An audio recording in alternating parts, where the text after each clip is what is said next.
Hello সবাই কেমন আছো?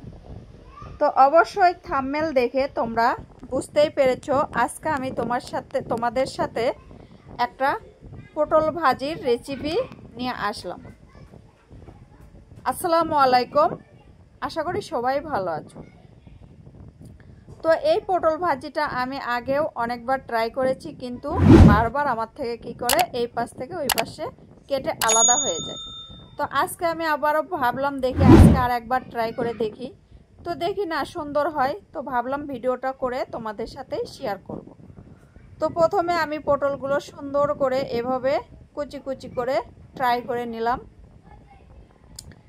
আর আমি ভিডিওটা একটু আস্তেই দেখাচ্ছি যাতে তোমরা দেখে বুঝতে পারো। আমি কিন্তু পটলগুলো এমনভাবে কাটতেছি যাতে এই পাশ থেকে ওই পাশে পার না হয়। তো তোমরাও সাবধানে পটলগুলো এভাবে সুন্দর করে কেটে নিবা। তো আমার চ্যানেলে নতুন হলে সাবস্ক্রাইব করে পাশে থাকা বেল বাটনটি অন করে রাখবা নতুন নতুন ভিডিও পেতে সবার আগে।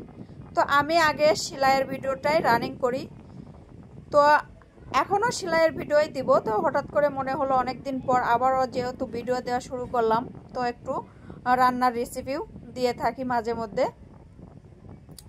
আর যারা আমার চ্যানেলটি সাবস্ক্রাইব করেছো তাদেরকে অসংখ্য ধন্যবাদ। তো যারা ইউটিউব থেকে দেখবা একটু ভিডিওটা পুরোটাই দেখার চেষ্টা করবা, লাইক কমেন্ট করবা। তো এইভাবে আমি পটলগুলো সবগুলোই কেটে ধুয়ে নিলাম। এরপর আমি মরিচের গুঁড়া, তারপর হলুদের গুঁড়া, লবণ সব কিছু দিয়ে সুন্দরভাবে পটলগুলো মাখিয়ে নিব। একটু তেলও দিব, দিলে পটলগুলো ভালোভাবে মাখানো হবে। তো সবগুলো পটলে আমি এভাবে মাখিয়ে নিব যাতে পুরোটাই হলুদ মরিচগুলো মেখে যায়। এর মাঝেই হঠাৎ করে কারেন্ট চলে যাওয়ার কারণে ভিডিওটা একটু অন্ধকার হয়ে যায়। তো এরপর আমি চুলায় একটা কড়াই বসে দিব। তারপর কড়াইটা গরম হওয়ার পর তেল দিব। তেল দেওয়ার পর তেলটা যখন গরম হবে তারপর পটলগুলো দিয়ে নিব। আস্তে আস্তে পটলগুলো আমি একটু পরে নাড়া দিয়ে নিব এবং মাঝে মাঝে এভাবে খুরচুনের সাহায্যে পটলগুলো একটু চাপা দিয়ে উল্টিয়ে ভাজিয়ে নিতে হবে। তো সাবধানেই দেখবা আমি এই যে মাঝপথে যে একটা সিঁড়ি আছে ওখানে একটু চাপা দিয়ে আমি পটলগুলো ভেজে নিয়েছি মচমচে করে, যাতে করে পটলের ভিতরে কোনো পানি না থাকে। পটলগুলো চুলায় একটু হালকা আঁচেই পটলগুলো ভাজি করলে এইভাবে খুরচুন দিয়ে ডাবা দিলে পটলের পাশে সুন্দর একটা সিঁড়ি হবে এবং দেখতেও সুন্দর লাগবে, মুচমুচে হবে।